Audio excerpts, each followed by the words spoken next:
देखिए, जहां तक जितेंद्र प्रसाद जी का पर्सनल फैसला है कि मैंने पार्टी छोड़ दी, उस पे तो मैं कोई टिप्पणी कर नहीं सकता, क्योंकि क्यों छोड़ी, कैसे छोड़ी, किस वजह से छोड़ी, वो तो जितेंद्र जी जानते हैं, मैं तो नहीं जानता।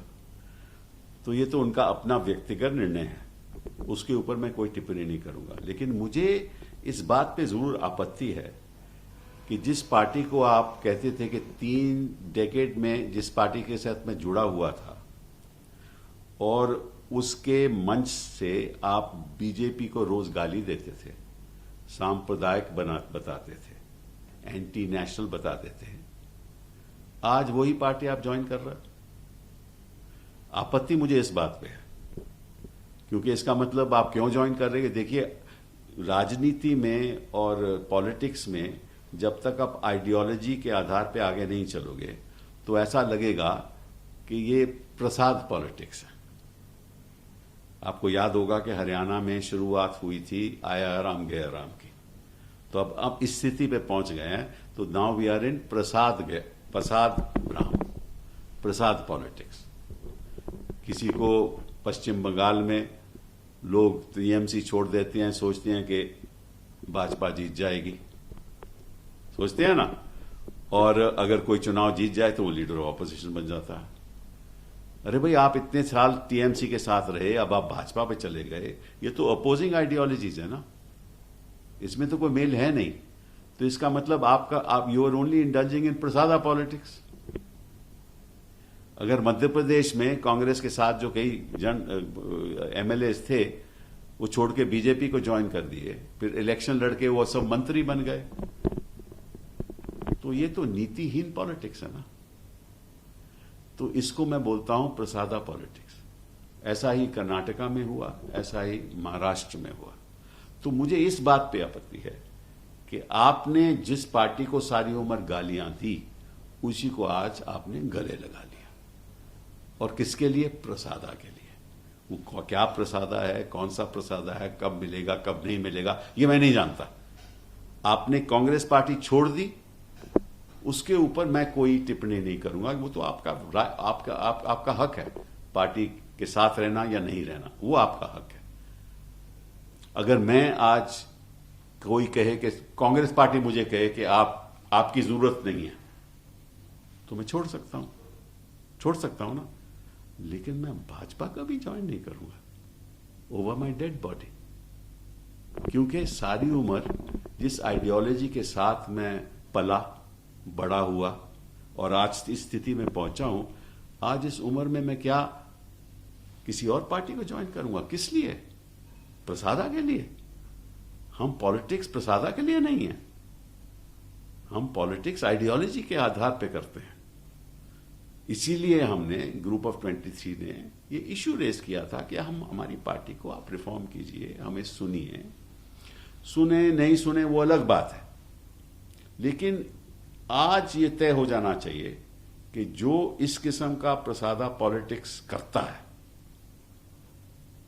उसको कभी चुनाव जनता जीतने नहीं देगी। जनता के मन में यह बात बैठ जानी चाहिए, क्योंकि देखिए इसका असर क्या होता है। असर यह होता है कि जनता सोचती है कि ये पॉलिटिशियन तो सब गलत किस्म के लोग हैं, ये तो अपने स्वार्थ के लिए कुछ भी करने को तैयार है, अपनी नीति बदलने को तैयार है, अपनी आइडियोलॉजी बदलने को तैयार है, क्योंकि इनको कोई शायद राज्यसभा सीट मिल जाए या इनको छोटा सा घर मिल जाए। तो ये तो अनप्रिंसिपल्ड लोग हैं, इन पे तो विश्वास करना नहीं चाहिए। और जब वो जनता हम पे विश्वास नहीं करेगी तो जो लोकतंत्र की नींव है वो कमजोर हो जाएगी। मैं आपसे एक छोटा सवाल पूछना चाहता हूं, और अब इसे गौर कीजिए। इंग्लैंड में क्या किसी लेबर पार्टी के मेंबर ने लेबर को छोड़ के कंजर्वेटिव में गया, चाहे लेबर कितनी भी मुश्किल में हो? आज अगर रिपब्लिकन पार्टी की जो छवि है वो इतनी बुरी है, क्या कोई रिपब्लिकन छोड़ के डेमोक्रेट के पास गया? नहीं गया ना। यूरोपियन पार्लियामेंट में कोई ऑपोजिशन का मेंबर अगर वो हार जाता है या पार्टी हार जाती है, वह क्या रूलिंग पार्टी के पास चले जाता है? नहीं जाता ना। क्यों नहीं जाता? क्योंकि जनता फिर कहती है कि तू किस किस्म का शख्स है, तू पॉलिटिक्स में आया क्यों था? तो अगर बाकी लोकतंत्र देशों में ऐसे नहीं होता तो हिंदुस्तान के लोकतंत्र में क्यों हो रहा है? क्योंकि भाजपा खरीदती है और को बिकने को लिए तैयार है। तो ये पॉलिटिक्स तो खरीदो फरोख्त की पॉलिटिक्स हो गई। सर, आपने एक इम्पोर्टेंट बात करी कि कांग्रेस से रिलेटेड, क्योंकि आप कांग्रेस के नेता हैं, पूर्व मंत्री हैं, सीनियर नेता हैं, आपने ग्रुप 23 का जिक्र किया। ग्रुप 23 कंसर्न रख रहा था, उसमें जितिन प्रसाद भी उस तरीके से थे, और भी लोग हैं। तो क्या और लोगों के लिए भी जो आपके साथ में थे, जिन्होंने एक इशू रखने की बात कही थी, उनको भी आप ये बात कहना चाहेंगे कि ये तरीका आपको सही नहीं लगा? नहीं, ये तो अब G22 हो गई ना, अब तो G23 रही नहीं। देखिए, जहां तक मेरा अपना विचार है वो तो मैं आपके सामने रख रहा हूं, और मुझे इस बात पे भी विश्वास है कि जो हमारे सहयोगी लोग हैं, हमारे G22 के लोग हैं, वो आइडियोलॉजी के आधार संघर्ष कर रहे हैं और आइडियोलॉजी के आधार ही संघर्ष करेंगे। और कांग्रेस पार्टी की नीति को आगे बढ़ाना चाहेंगे। जो कांग्रेस पार्टी की भूमिका रही है उसको दोबारा उसी स्तर पर लाएं, ये हमारा विश्वास है, और इसी संदर्भ में हम संघर्ष करेंगे। और ये मेरा मानना है कि बाकी भी जो मैं और G22 सब लोग एक ही राय के हैं। सर, कांग्रेस पार्टी की टॉप लीडरशिप को अब इन चीजों को आपको लगता है, क्योंकि एक के बाद एक एपिसोड्स ऐसे सामने आ रहे हैं जहां पर जो है लोग पार्टी छोड़ के चले गए, आगे रास्ता दिखता है तो सीधा सहूलियत जैसी दिखती है, उस सहूलियत से दूसरा रास्ता पकड़ लेते हैं। तो अब जो आप लोगों की कंसर्न है, उन लोगों को उनको एड्रेस अब करना चाहिए। अब मैं नहीं इसके बारे में मैं कोई टिप्पणी नहीं करना चाहता। वो करना चाहिए, उनको नहीं करना चाहिए, वो ज्यादा अच्छा जानते हैं, क्योंकि वो लीडर हैं। हम तो लीडर हैं नहीं, हम तो एक कांग्रेस के वर्कर हैं। ठीक है, अगर नहीं करते तो उसके अपने परिणाम होंगे, अगर करते हैं तो उसके भी अपने परिणाम होंगे।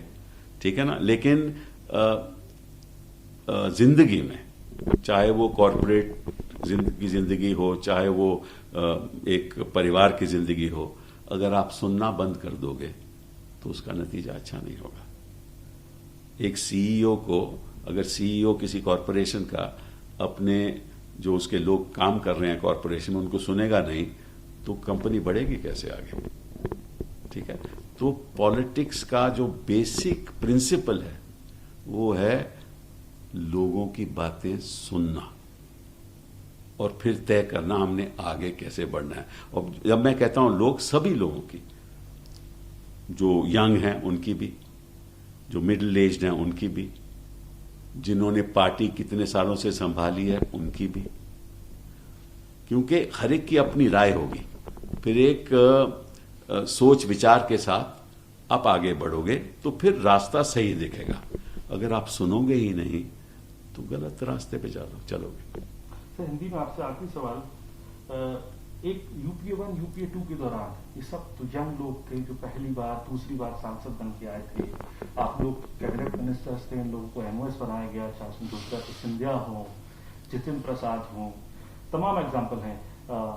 अशोक तंवर हरियाणा में हो, सचिन पायलट राजस्थान में हो, यंगेस्ट पीसीसी उन्हें बनाया गया, मिनिस्टर उन्हें बनाया गया, और मिलिंद देवरा हो, सब इन लोगों को चांसेस कांग्रेस पार्टी ने एस्टेब्लिश करने के दिए। अब एक एक करके ये लोग दूसरा रास्ता अपना रहे हैं, तो दूसरी नाव पे अब सवार हो गए हैं। क्या पार्टी को सोचने की जरूरत है इस चीज पे? किस पे? देखिए, पार्टी को कई चीजों पे सोचने की जरूरत है। पार्टी सोचे या ना सोचे, ये पार्टी का अधिकार है। ठीक है ना। जैसे मैं ये सब डेवलपमेंट्स देख रहा हूं तो पार्टी लीडरशिप भी देख रही होगी। क्या संविधान, क्या उसका नतीजा होना चाहिए, क्या आगे किस किस्म के कदम उठाने चाहिए, किस किस्म का ऑर्गेनाइजेशन स्ट्रक्चर होना चाहिए, राइट, किस किस्म की आइडियोलॉजी होना चाहिए, किसी दल के साथ समझौता पश्चिम बंगाल में करना चाहिए या नहीं चलना चाहिए, असम में करना चाहिए या नहीं करना चाहिए, कहीं और करना चाहिए या नहीं करना चाहिए, ये सहमति के साथ होता है और लीडरशिप को मालूम है। ठीक है। लीडरशिप पर इस पे ध्यान करेगी तो कांग्रेस पार्टी आगे बढ़ेगी, नहीं ध्यान करेगी तो नतीजे आपके सामने आ जाएंगे।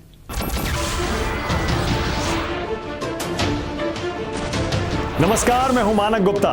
अगर आपको हमारा ये वीडियो पसंद आया हो तो इसे लाइक और शेयर जरूर करें, और हां, हमें सब्सक्राइब और फॉलो करना ना भूलें। ताकि आप देश और दुनिया की कोई खबर मिस ना करें। तो जुड़े रहिए हमारे साथ और देखते रहिए न्यूज़ 24।